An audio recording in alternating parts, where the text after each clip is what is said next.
Co-hosted by Nantini Tanner in conjunction with Columbia University Alumni Association, Bridging Communities and Building Legacies conference and luncheon recently held in Bangkok highlighted Weatherhead East Asian Institute's emphasis on the significance of Southeast Asian studies in the current higher education landscape.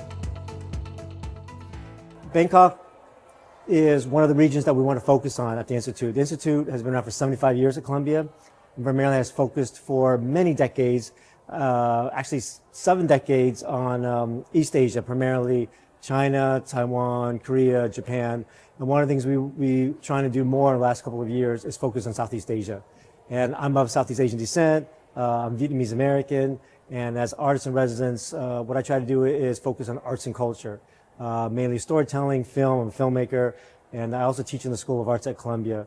And so with our team of historians, artists, and others, we try to find ways to lift up Southeast Asia, find what's important, find ways that Columbia can interact with the region.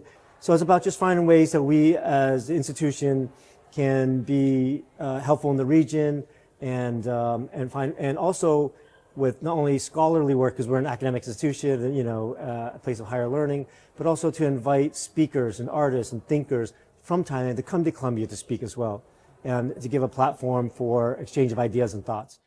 Columbia University from New York City has shifted its focus to Southeast Asian studies, and there is a good reason why. As a scholar of Southeast Asian studies, I think it is one of the most vibrant regions in the world, and it's really the most important region in the world, and I'll tell you why. As a historian of the 20th century Cold War, I always tell my students that in order to understand the impact of Western and Japanese colonialism, about, to understand revolution and wars and how the Cold War was actually a series of hot conflicts, you really need to understand the history of Southeast Asia.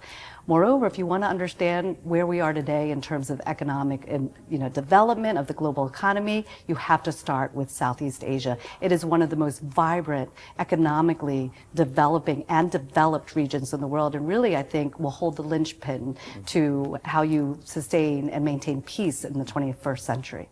Current director, Professor Lin Hang, is the first Southeast Asian director ever of the Weatherhead Institute. So in 75 years, we've only had one Southeast Asian, and that's her. She's the current one. So that's obviously helps with the why now, but also the region. The region is I think there's been and understandably so. And the Weatherhead Institute was created after World War II to help better understand the area of China and Japan. And then later on, the 50s with Korea and all that. But Southeast Asia has always been. I think it's because it wasn't as developed. It wasn't as much of a world player in regards to its relationship to America.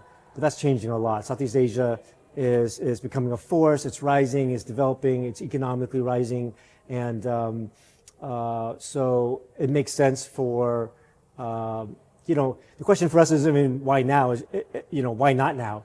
And it's something that we hope to change the viewpoint that when people think about East Asia, we want to make sure that we're not an afterthought, and hopefully this work will help in that regard. So Columbia University is really going the opposite way of other Ivy League institutions where they have divested, have really withdrawn their interest in Southeast Asian studies. Columbia is doubling down. We're extremely focused on Southeast Asian studies. And the reason is, everyone is very interested in what is looking to be the 21st century global Cold War, this time between the United States and the People's Republic of China. What Columbia's decided to do was, okay, so there is growing competition and there's also economic integration, but where is this being felt the most? And that's Southeast Asia.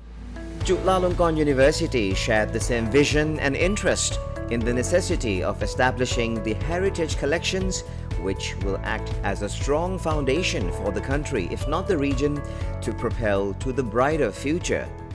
Share the same interests and the same focus of work in preserving with NUS and Columbia University, but nevertheless, our collection, the collection of Thailand has a long history in depth and even in the value.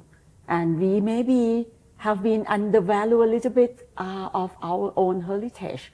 Why our colleagues from Singapore or Columbia University, they may have like more modern heritage or even the collection that belong to them may be of a modern days comparing to the collection of Thailand, but they have emphasized a lot on how they can give more values and make them bright and shine, let's say.